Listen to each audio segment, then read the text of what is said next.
கர்த்தருடைய பிள்ளைகளை எப்படி இருக்கிறீங்க? நல்லா இருக்கிறீங்களா? கர்த்தர் உங்களை ஆசீர்வதிப்பாருங்க. பரலோக சத்தம் நிகழ்ச்சி உங்களுக்கு ஒரு பெரிய ஆசீர்வாதமா இருக்குதா?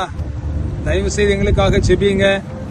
எங்க போனாலும் இயற்கை சூழ்நிலைகளை பார்க்கறனோ இல்லையோ, வீடியோ எடுக்கணும் அதே எண்ணத்தோடு கூட எல்லா இடங்களிலும் என்னுடைய சிந்தனை, என்னுடைய எண்ணங்களை ஓடுகிறதை நினைக்கும் போது கர்த்தரை ஸ்தோத்திரிக்கிறேன். உலகத்துல எல்லாவற்றையும் பார்க்கிலும் கர்த்தரோடு கூட இருக்கிற ஒரு வாழ்க்கை, ஒரு மேன்மையான ஒரு வாழ்க்கை தேவனுடைய பிள்ளைகளை கர்த்தர் நாம மையப்படுவதாக. இந்த நாள்ல ஒரு வசனத்தை வாசிக்கிறோம் பாருங்க. லேவியராகமம் 6ஆம் அதிகாரம் 13ஆம் வசனத்தை வாசிக்கிறேன்.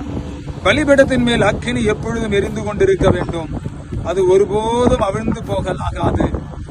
கர்த்தருடைய பிள்ளைகளை எப்பொழுதும் அக்கினி எரிந்து கொண்டே இருக்க வேண்டும், அது ஒரு நாளும் அவிழ்ந்து போகலாகாது.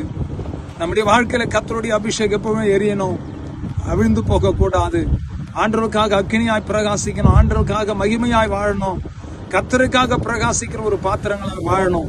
நம்முடைய வாழ்க்கையில் அவிழ்ந்து போகிற ஒரு காரியம் வரக்கூடாது. கர்த்தருடைய பிள்ளைகளை பலிபீடம் எப்பொழுதுமே அக்கினியா இருக்கட்டும். உங்க குடும்பம் எப்பொழுதுமே அக்கினியா இருக்கட்டும். உங்க பிள்ளைகள் எப்பொழுதுமே அக்கினியா இருக்கட்டும். கர்த்தர் நிச்சயமா உங்க வாழ்க்கையில பெரிய காரியத்தை கர்த்தர் செய்து உங்களை ஆசீர்வதித்து கர்த்தர் உங்களை மகிழ பண்ணுவார் என்பதில் எந்த ஒரு சந்தேகமும் கிடையாது. நாம் அவிழ்ந்து போகாதபடி கர்த்தருக்குள் அக்கினியாய் பிரகாசிக்க நம்முடைய வாழ்க்கையை கொடுப்போம். கர்த்தர் நம்மை ஆசீர்வதித்து கர்த்தர் நம்மை கனப்படுத்துவார். ஜெபிக்கலாமா கர்த்தருடைய பாதத்துல? நல்ல தகப்பனே, இந்த நல்ல வேலைக்காக ஸ்தோத்திரம். எங்களுடைய பலிபீடமானது எப்பொழுதும் எரிந்து கொண்டே இருக்கட்டும் ஐயா. கர்த்தருக்குள்ள பிரகாசிக்கிற ஒரு பலிபீடமாய், அக்கினியாய் ஆண்டவர் எழும்புகிற ஒரு ஆண்டவர் பலிபீடமாய் மாறட்டும். எங்கள் ஒவ்வொரு குடும்பத்தை கர்த்தர் ஆசீர்வதித்து பலப்படுத்தி நீங்க நடத்துங்க. உங்க நாமத்தை மையப்படுத்திக் கொள்ளுங்க.